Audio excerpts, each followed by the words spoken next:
Well, I can see already some familiar faces among the crowd, so I am happy to see those. I can see definitely plenty of new ones. And, well, of course, I can assume that you're here because you want to level up your influencer marketing strategy and you want to just know, maybe you're just beginning your journey with influencer marketing. We'll see. I can guarantee you that, well, at least I hope so, that after you leave this lecture hall, you will know plenty more.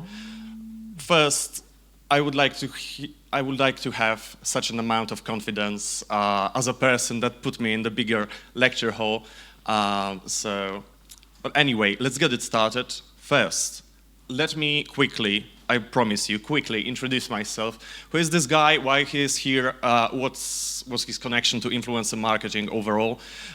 Started as a volunteer. Some of you might be familiar with Sabbath Fiction Fest. That's a pop culture event that took place in Kielce Expo. Then I started my journey in the All-In Games in our lovely city of Krakow as an influencer marketing specialist. And like just introduced, now I handle influencer marketing in a British company called Care of Games that has plenty of, well, I would say well-known indie game titles, like For the King, Human Fall Flat, or The Ascent. But let's get it started, no longer about me, let's get it started about influencer marketing. First, before we get to really beefy parts, let's see what's really influencer marketing about, what's the current state of it, where we are currently with influencer marketing. It's growing. Well, surprise, surprise, no surprise really. Just three bullet points just to give you some kind of a picture why influencer marketing is growing and what are like the takes of influencer marketing managers and specialists. Almost 1/4 of respondents to the State of Influencer Marketing benchmark report from this year declared that they plan to spend more than 40% of their marketing budget, so a really big chunk. And more than 67 intend to dedicate budget just for it. And it's growing, of course. If I'm not mistaken, yeah, like 16.4 billion, so enormous value that grew over almost 5 billion in just 1 year. And not to bore you about charts, I promise you, just one more. Where we are currently, well, you can see some kind of a decrease and exactly, I can say, a big spike in the first quarter of 2022. I wonder, like, just something funny happened in the first quarter of 2022. I bet we all know what I'm talking about. The decrease, -6% and -16%, just like I noted here, and like it was noted in another report that I found the data for, that I borrowed the data from, is the reason for it is a Facebook Live decrease, almost 69% decline. But on the other hand, the platforms that we know well, YouTube and Twitch, a little bit, so 2 and 4%, but they grew overall. Let me first ask you a question that, well, because some of you might be familiar with some of the stuff that I will be talking about today. I like to ask this question: how many of you actually will have a bit of those interactive parts today? How many of you watch influencers, let's say daily? Raise your hand. All right, so not that big amount, but there are a few of you. How many of you watch influencers, let's say weekly, at least one day a week? All right, so we are getting there. I will first raise the topic of, meme culture, jargon, and of course, well, influencers are a very specific bunch. Influencers are a very specific bunch. Don't expect to understand them right away, that's I like to say. And just few of those fooling around, but that's why we love them, right? But don't give up on trying. The first thing that I will raise on this lecture is really how to get the interest of influencers, because, well, that's probably the first question that you ask yourself beginning your journey with influencers. How exactly am I supposed to find a multi-million subscription or reach influencers, get their attention? And as an example, Wonderbots, one of the influencers that I bet some of you also are familiar with. Great variety YouTube channel that is great to wake some interest among other influencers, creating the snowball effect. The first is, of course, a no-brainer. You email those influencers. It's not really that hard, usually at least, to find the email of an influencer. You just go to a YouTube About section, and there should be it. Some of the influencers have suggestion channels on their Discord servers. So their communities that they gather around them basically do stuff for them, finding new games and proposing them. So why don't you try and maybe propose your game, especially if you're a frequent watcher of the influencer that you like and really want to get to play your game. Social media, another no-brainer. Wonderbots during an interview also mentioned Steam pages. They scout the Steam pages, especially in the time of a little bit lower season, so winter, when there are not that many of the indie releases, and especially not that many of the AAA releases, and of course new demos. Once the next phase begins, those titles it's a very, very good way to get an interest of an influencer, giving them some kind of access to the one of the first builds, or not necessarily the first one, but that's a great way to get the interest of an influencer. Few quotes, I will not read those, but what's worth to mention is for sure those nicknames that you might be also familiar with. Splattercat, Retromation, Best Indie Games. The last one is In the Hands of Clemmy, if I'm not mistaken. Here they mention how they find games, so a very good quote to have in mind if you consider how exactly those channels find the games to play. And all right, I found an email. I want to reach out to the influencer, and how should I do it? And it's not necessarily only about emails, it's overall about messaging the influencers. Here I have for you a few do's, a few don'ts. Just also shortly, because we also have 45 minutes for this lecture. And Splattercat at Game Discovery Co., a newsletter that you definitely will be also familiar with, he mentions that you should keep the message short. They really scan the message that you send to them, because they receive dozens and dozens of messages every day. Keep the simple subject, like, for example, let's say the title of the game releases end of March, keys are available. So they know right away what the topic is about, and maybe they will be already familiar with the game, and it will be definitely easier for you. Introduce yourself. Bullet points are your friends. Like I said, they scan the message. They don't really tend to, really solemnly go one by one, sentence by sentence, what's the message is about. Include the game key, if you can, of course, because also Splattercat, I will once again bring him here. He mentions that they don't really care to, well, at least sometimes, that they don't really care to ask for a key.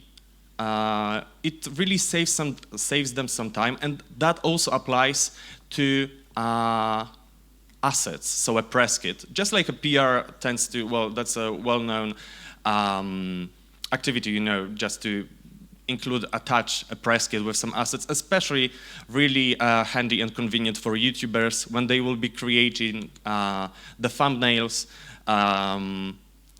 having a few PNGs with the characters, of course, a logo, maybe a key art, few screenshots.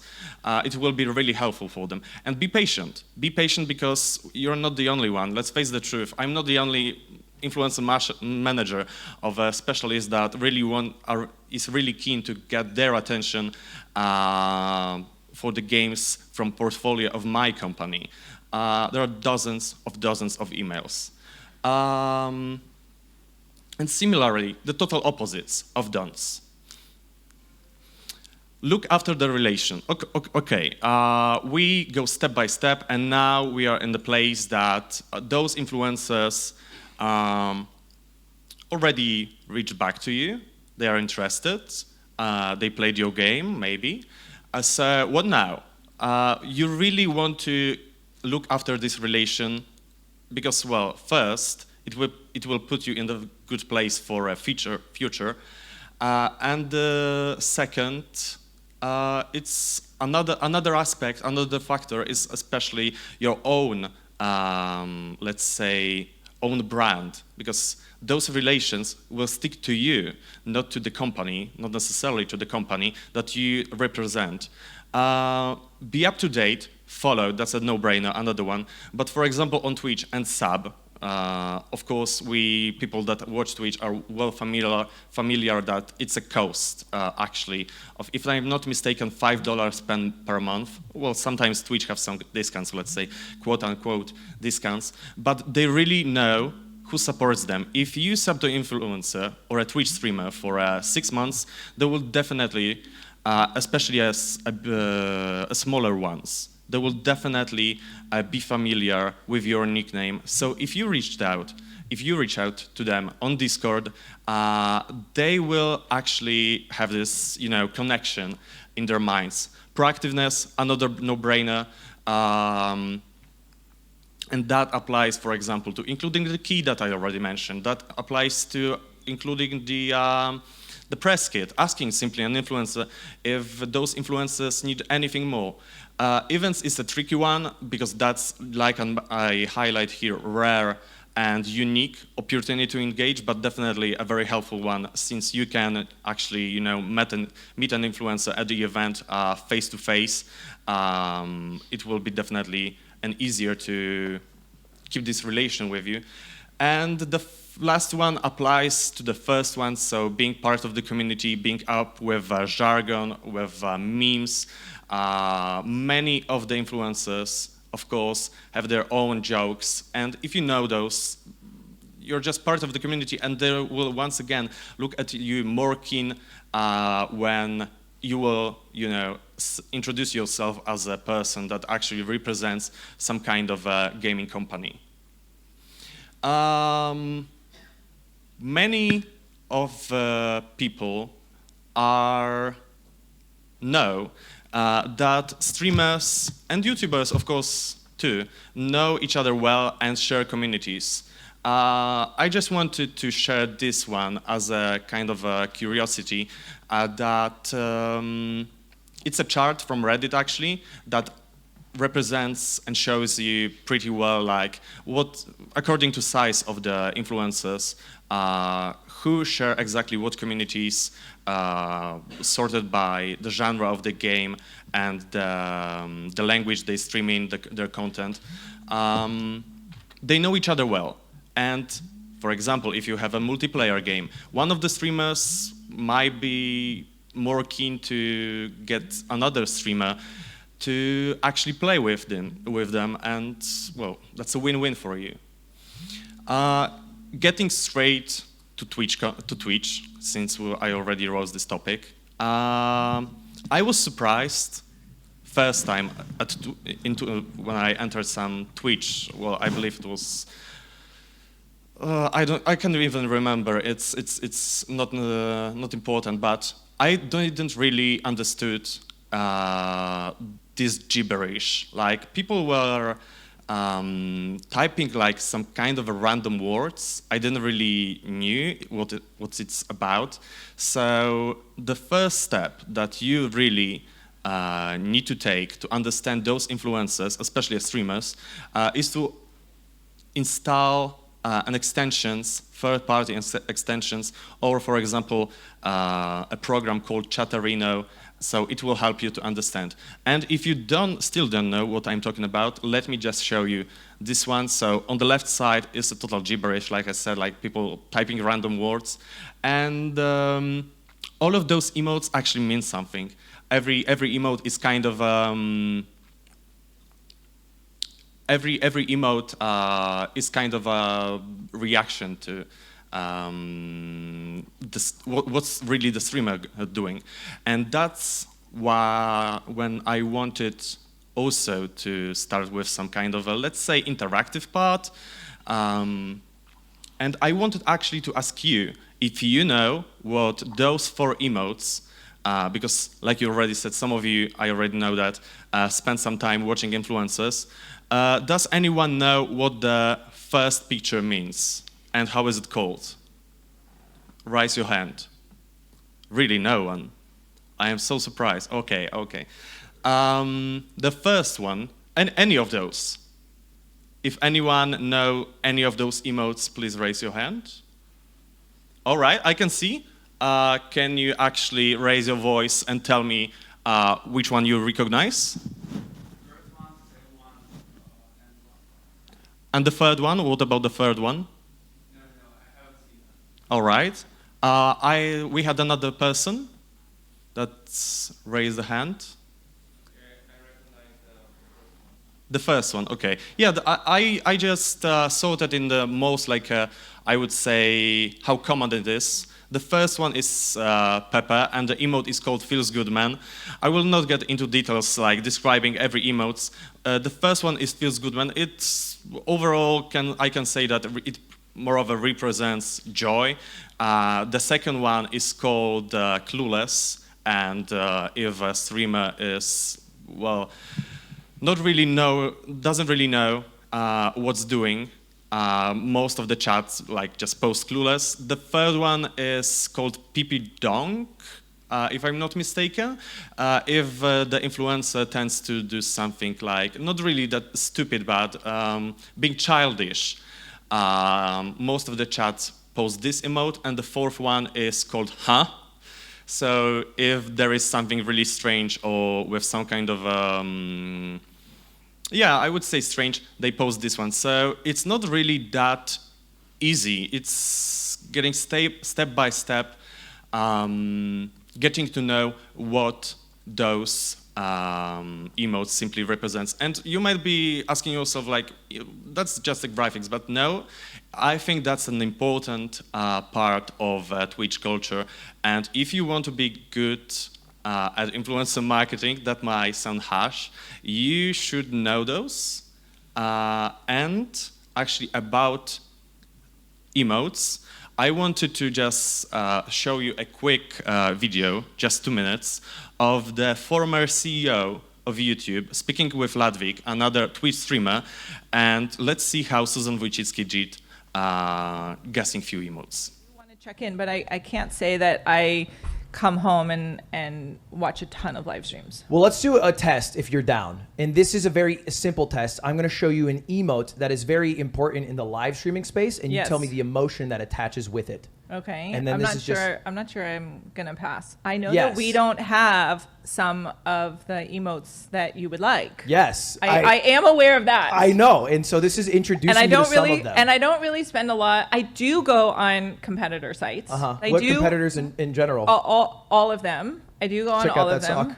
sock. Yes, I'm familiar with I am familiar with that competitor. I wore it. It's my bad luck and my good luck sock. Oh, it's okay. What is it? Okay. That's President Barack Obama. Okay. Good old 44. All right. Okay, so I think you'll do well. I think you're selling yourself not short. sure. It's I'm not just the sure. picture, and you say the emotion that attaches. So here's the first one, Okay. and then you say what. No, you don't have to say what it's called, even just what emotion you think it is. It conveys. If you Bad. Yes. Yeah. Yeah. It's called sad. It's like sad. Yes. Yeah. That looks sad. Easy. Happy. Yeah, yeah. It's just funny. Just Yeah, ha-has. yeah. Easy. I think you're doing good. I think you're selling Okay, yourself short okay, here. okay, good. Just have a few more. Okay. Oh, we already did that one. No, this is a different one. It's this. Oh. The frog is used a lot. Okay. He's important. But what fear does he express here? Like what? What is going on? Yeah, yeah. It's general fear, anxiety, Okay, stress. okay. Okay. Two more. This one's the hard one. Wow. Yeah. It's poggers. Wow. Yes, Cool. yes. And then final one. That looks like no. Like no. It's actually a boy waiting for a bus. That one was Oh. a hard one. Yeah, it's Okay, people waiting for okay. bus, very long wait. Okay. It's yes. less used, but Okay. still in there. I would Okay. say probably 85%. That's passing. So you Okay. know general streaming stuff. It's a little harder to find in there. Like we just show, Ludwig isn't a small streamer, just to be completely clear. So it's just emphasis on the fact how important those emotes are. But let's keep moving. About the events related to influencer marketing, I included just 4 examples here, and those are 2 international ones and the 2 Polish ones. And the pros and cons, well, mostly pros about attending both of them. With Polish events, I included Pyrkon and PGA, that I bet also probably all of the Poles that are in the industry know well. And the pros being, of course, that there are a lot of local influencers, the total cost is, of course, lower. Various content creators, we don't limit ourselves.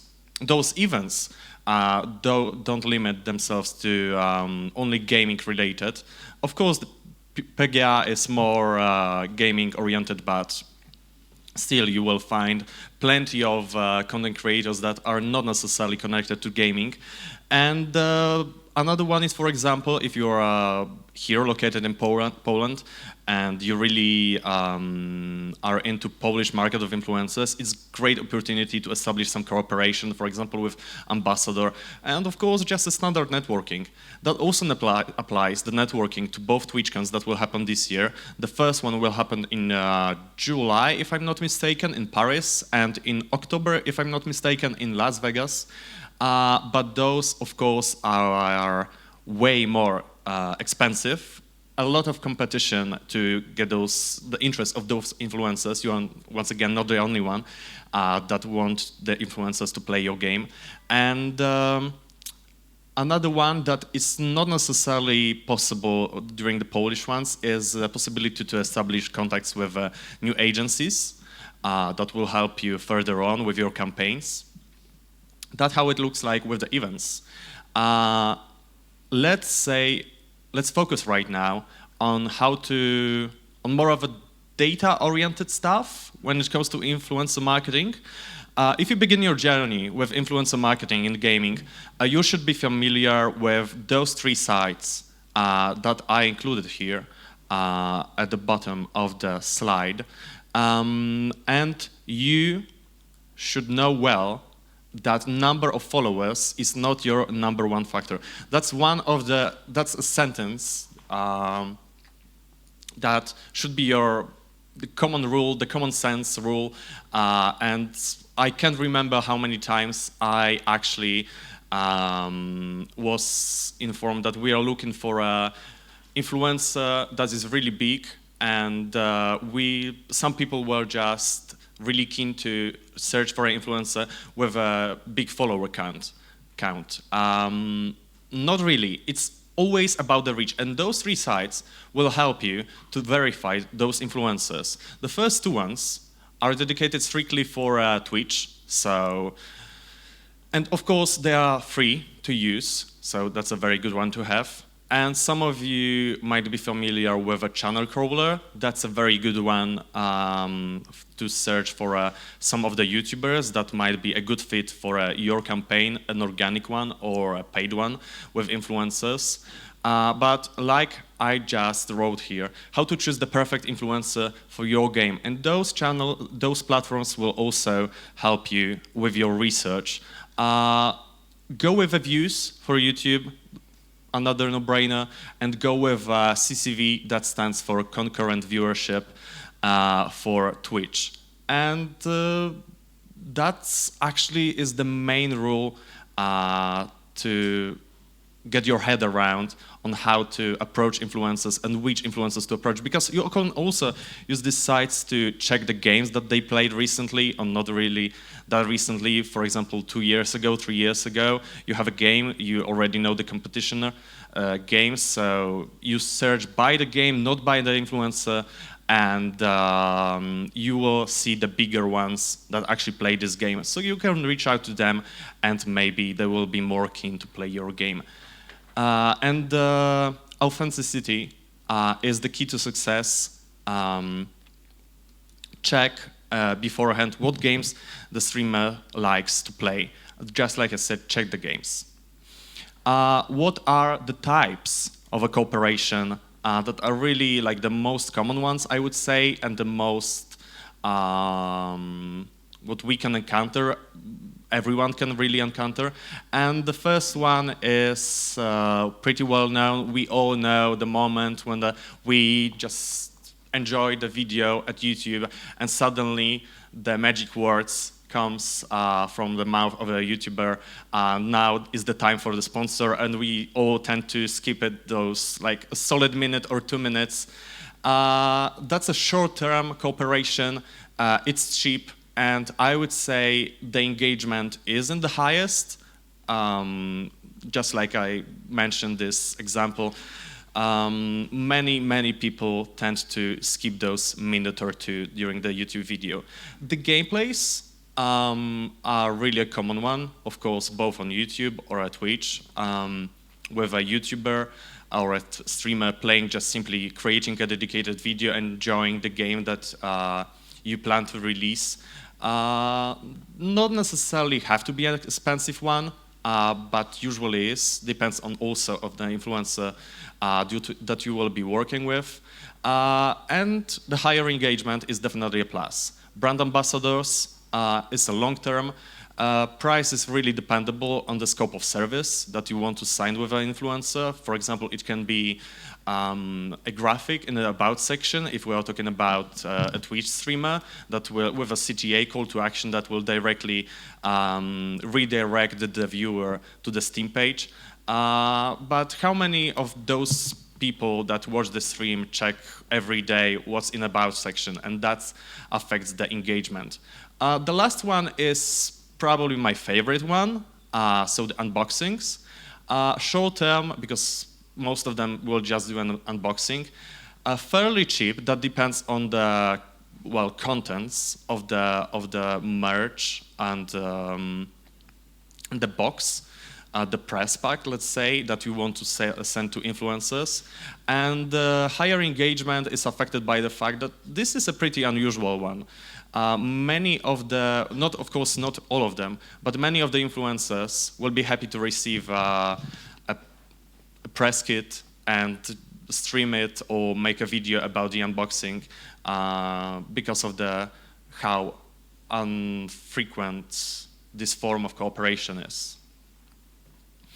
Let's get to the beefy parts. How much should I pay for a sponsored content? So that is probably a question that many of the influencer marketing specialists and managers and overall brand managers, everyone that really handles influencer marketing, that faces this problem. So what's really a fair price for the YouTuber or Twitch streamer or any influencer that I want to get them involved in my campaign? And my answer is that depends. There are many factors that really apply to the final, the total rate that you will face. And just few here, like intermediaries involved. That can be a manager, a single manager that manages this exact content creator. That can be an exclusive agency, region or origin of a streamer, language in which creator is creating the content. Viewer demographics is also a factor that can, to some extent, let's say, affect the price. The reach the reach, and by that I mean the views or mentioned earlier CCV. Of course, the length of the sponsor content and any additional services, scope of service that can be, I don't know, I wanted this influencer to make a TikTok, for example, or post a tweet on Twitter. There are many, it's up to you really, what you want to do with an influencer, how do you want to get the influencers engaged for this hashtag ad cooperation. When it comes to the rate, most of the agencies already have a rate, so you can just negotiate.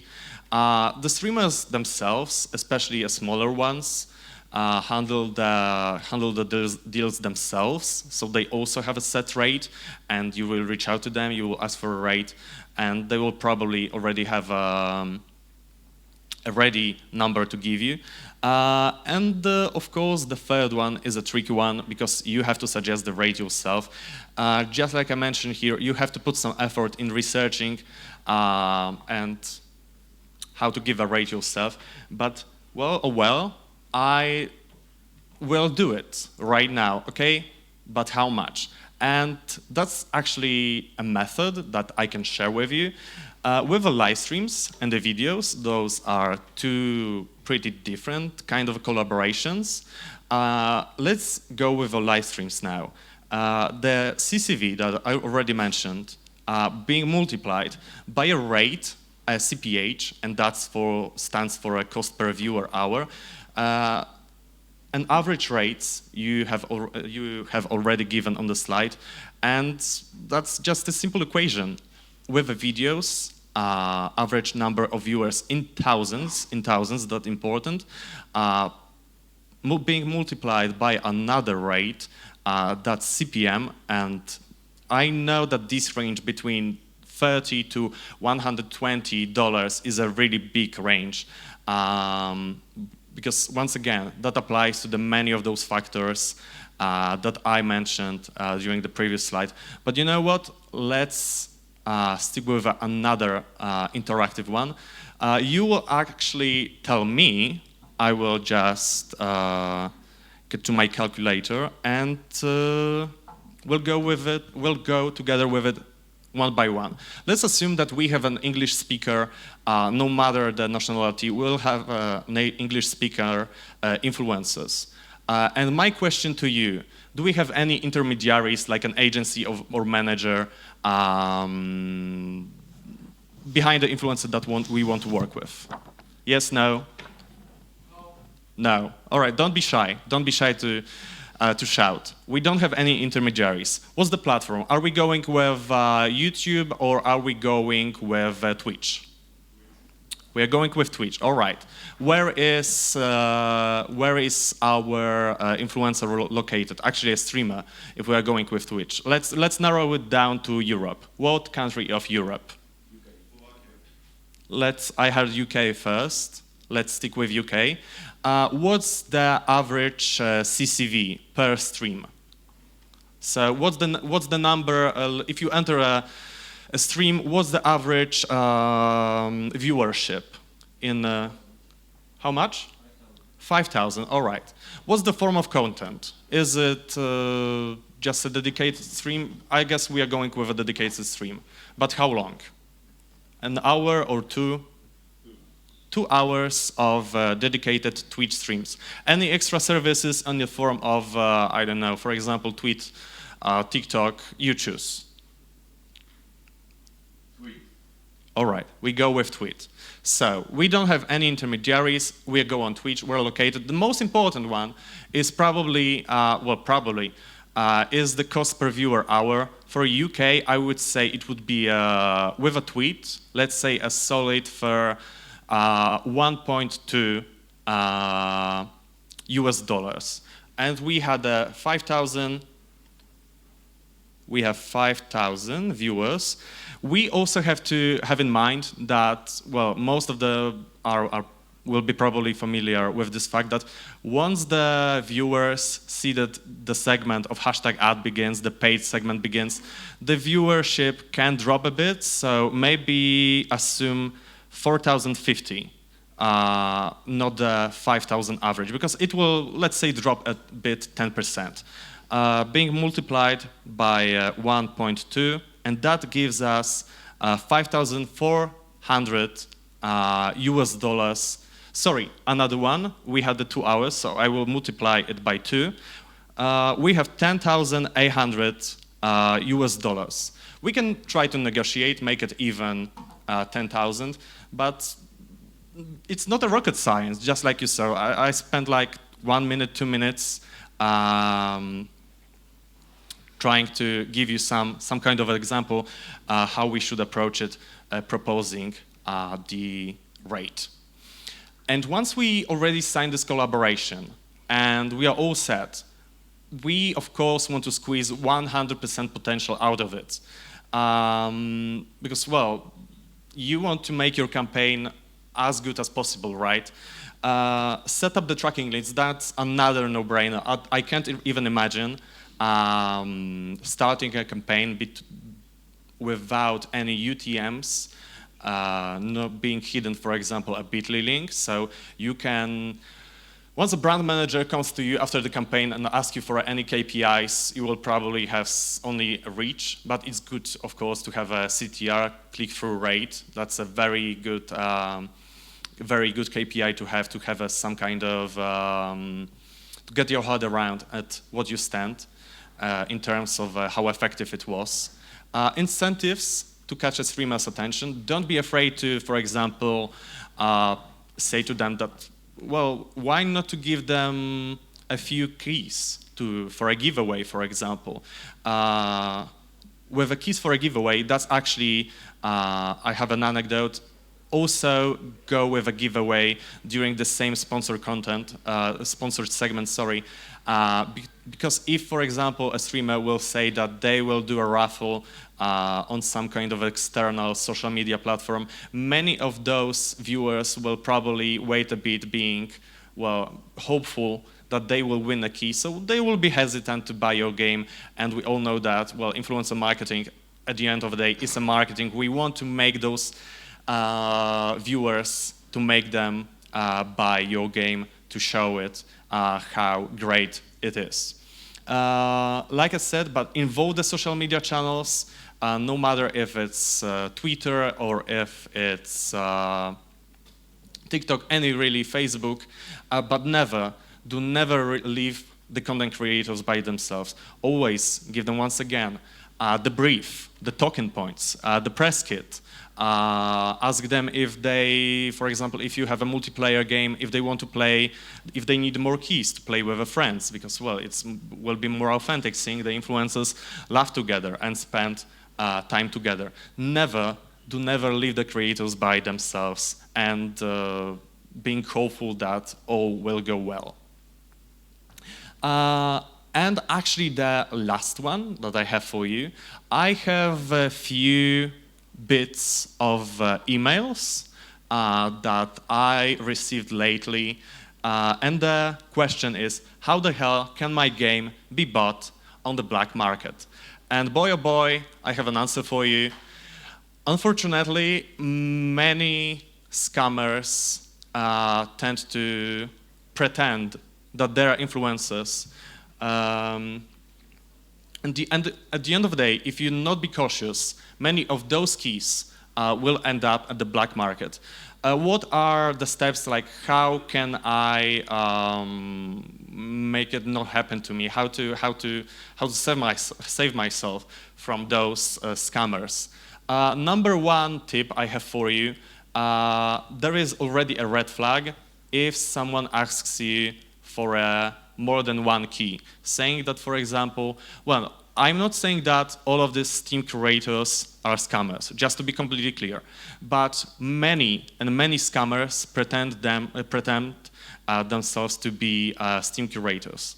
Bear in mind that there is in Steamworks built-in feature that can help you to distribute keys to Steam curators directly, so you don't have to send them keys.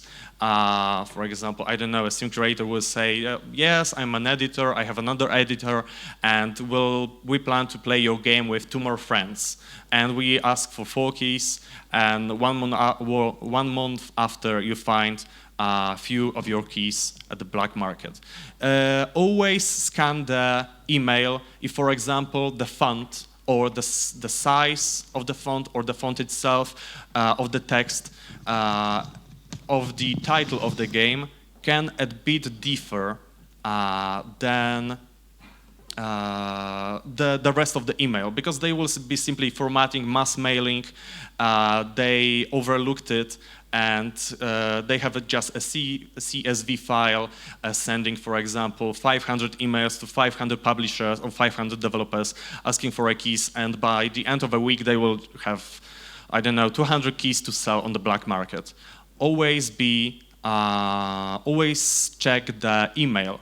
The last one I have for you. They tend to make typos in the, for example, the address of the email. They tend to switch an L with an E. Always double check, especially if that's the bigger, someone pretending to be, for example, a bigger YouTuber. Always check the email as well. And with that, having in mind that we have 4 minutes only, I think we'll have a time for 1 or 2 questions that you have for me. And I already see a hand, so I will be happy to answer. Hi, I'm Mike. I'm working with Japanese gaming industry. So I actually have 3 questions, so maybe super quick. Sure. One, I just joined during your session, so sorry if you already answered it. But first thing, like last time I was promoting a Japanese game, we did influencer marketing and spent like few $1,000s, mostly on micro-influencers, but also some bigger ones. It's so hard to evaluate the effects and ROI. I was wondering like if you have any advice on that, that's number one. How to review the content, like if a streamer is doing like, 4-hour content and you have like 20, 50 of them, it's no chance that you can watch it like one by one and make sure that everything is right. So I was wondering if you have any suggestion on this. And the last part you mentioned a bit briefly at the end, like Steam curators, is it worth it, working with them at all? With Steam curators, I not necessarily consider the Steam creators as well, to some extent, of course, every one of us is an influencer having a social media, right? It's just a matter of size of our accounts. With Steam creators, it really depends to you. Personally, I will be biased. I send just a bunch of keys to Steam creators once I verify them. When it comes to reviewing the coverage of the, just like you said, for example, you have 50 streamers. Every stream is 4 hours. There are some tools, there are some platforms to help you to review those this coverage. If you Google a bit, I am sure that I believe it's AI based. But I bet that if you Google it, you will find it. And when it comes to ROI, that's a great one actually to answer, because many of the influencer managers and specialists I know struggle with measuring ROI. How I do it? I try to schedule the coverage for the influencers so it doesn't overlap necessarily, if possible, with other marketing activities. If, for example, on Sunday we have a bigger paid media wishlist spike, and then on Monday we have all of the influencers being activated, and we have a bigger spike, I can fairly safely assume that this spike, when it comes to ROI, wishlist, and sales, you can correlate this number strictly with activities of influencer marketing. So, for example, if you had a spike of, for example, let's say 5,000 sold units, you can go with this number because of the time correlation between the activity and the spike. Okay, maybe one more question? One more? Yeah, quick.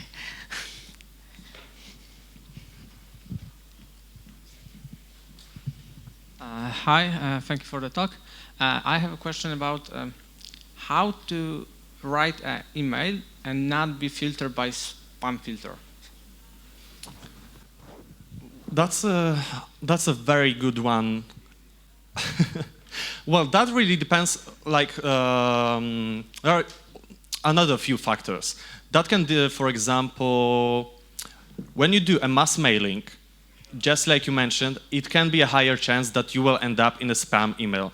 I believe the algorithms, for example, of Gmail, you have to more of choose your words, so it doesn't necessarily sound so corporate, because I believe those algorithms will decide that you will end up in the spam. But also, it depends on the tools that you're using for outreach and the bigger mailing to influencers, like the MailChimp, or you can also do it simply with Outlook. You can go manually with Gmail, going one by one, but at the end of the day, if you have 1,000 influencers on your list, maybe the chances that you don't end up in the spam are higher, but it will take you the whole day. I believe that's a good way to end up here. And I wanted to thank you, all of you, for attending this lecture, and don't hesitate to connect with me, and thank you for attending.